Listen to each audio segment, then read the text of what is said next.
The control of fire is the spark that ignited human civilization. It was the catalyst for our species' greatest achievements, from cooking and warmth to metalwork and innovation. Let us embark on a journey to uncover the flames that forged humanity.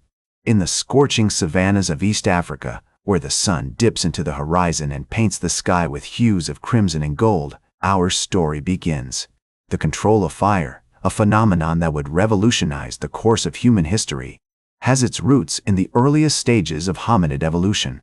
It is here, amidst the volcanic landscapes and vast expanses of grasslands, that our ancestors first encountered the primal force of fire. The earliest evidence of controlled fire use dates back to around 1.5 million years ago, during the early Pleistocene era.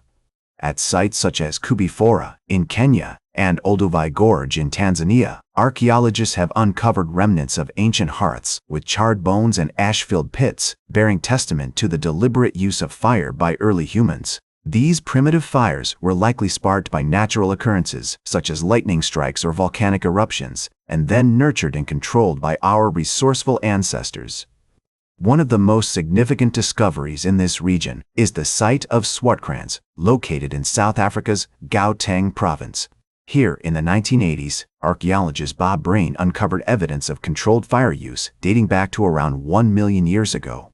The discovery included a cache of burned bones, which suggested that early humans had not only controlled fire but also used it for cooking and possibly other purposes.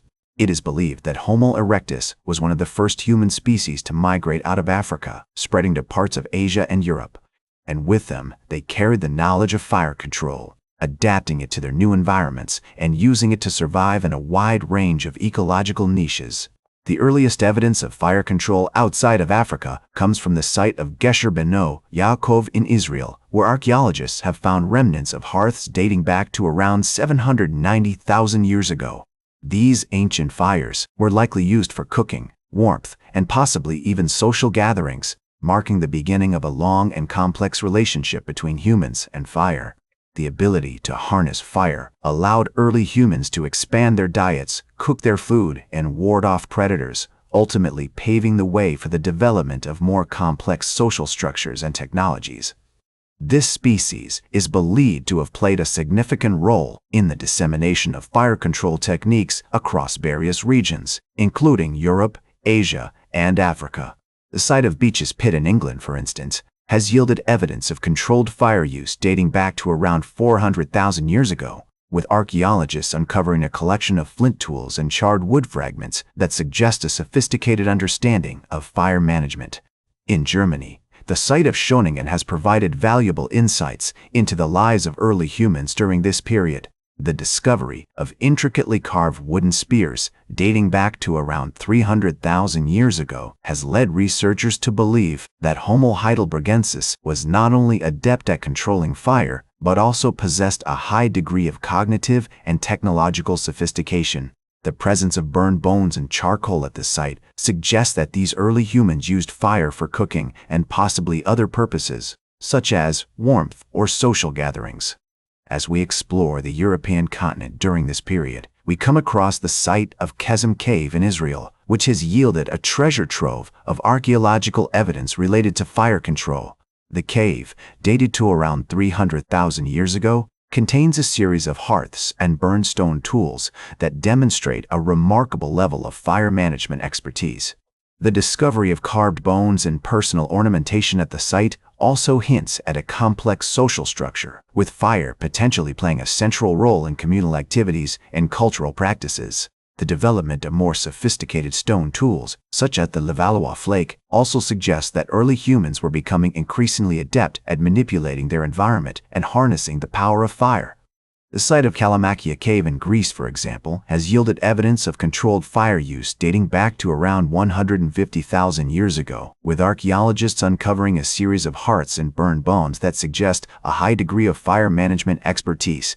The discovery of burned bones, charcoal, and stone tools at the site suggests that Neanderthals were not only adept at controlling fire, but also used it for a variety of purposes, including cooking, warmth, and possibly even social gatherings. One of the most significant discoveries related to Neanderthal fire control comes from the site of Mezmaiskaya Cave in Russia, where archaeologists have found evidence of controlled fire use dating back to around 30,000 years ago. The cave contains a series of hearths with burned bones and charcoal fragments that suggest a high degree of fire management expertise. The discovery of a well-preserved Neanderthal infant burial at the site, complete with personal ornamentation and grave goods, also provides valuable insights into the social and cultural practices of these early humans. As we explore the later stages of Neanderthal history, we find ourselves in the company of Homo sapiens, who began to migrate out of Africa around 60,000 years ago. The site of Kapsa Cave in Israel, for example, has yielded evidence of controlled fire use by early Homo sapiens dating back to around 50,000 years ago. The emergence of Homo sapiens in Europe during this period is marked by the presence of complex stone tool technologies, such as the Aurignacian industry, which is characterized by the use of bladelets and other specialized tools. The site of Les Aziz in France, for example, has yielded a treasure trove of archaeological evidence related to early Homo sapiens, including burned bones, charcoal, and stone tools that suggest a high degree of fire management expertise. The site of Dolní Věstonice in the Czech Republic, for example, has yielded evidence of controlled fire use dating back to this period, with archaeologists uncovering a series of hearths and burned bones that suggest a high degree of fire management expertise. The presence of complex stone tool technologies, such as the Gravettian industry, also suggests that these early humans were becoming increasingly adept at manipulating their environment and harnessing the power of fire. The discovery of cave art and personal ornamentation at sites such as Lascaux in France and Altamira in Spain also provides valuable insights into the social and cultural practices of these early humans. The use of fire for cooking, warmth, and possibly even ritual purposes is likely to have played a central role in the development of complex social structures and cultural practices during this period. That's all for today's History with Herodotus. Remember to like, share, and subscribe, and until next time, remember that, to understand the present, we must first understand the past.